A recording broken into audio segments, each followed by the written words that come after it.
Street was attempting to clear patrons from their establishment, and the establishment attempted to force his way past the door and the staff. When his attempted intrusion was stopped by the security, the individual produced a pistol and began shooting at the front door of the business. At least one bullet struck an employee of the establishment who was trying to clean up at the end of the night. The shooter then fled on foot.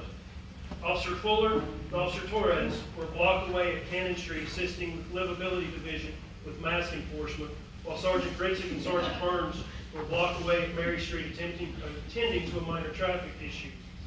Upon hearing the gunshots and seeing a large crowd running toward them, these officers all turned and ran toward the gunfire, disregarding any potential harm to themselves posed by an active shooter situation. Upon reaching the bar, the officers immediately entered and located the victim, who was face down on the floor and bleeding from a gunshot to the upper left thigh.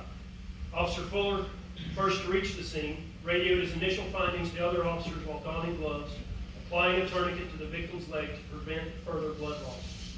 Meanwhile, Officer Torres, Sergeant Gritzick, and Sergeant Burns began clearing the business, securing the crime scene, and identifying witnesses to the incident. Charleston Fire Department, Charleston County EMS personnel then arrived and assumed care of the victim. The actions of these officers brought credit upon themselves, Charleston Police Department, law enforcement profession as a whole.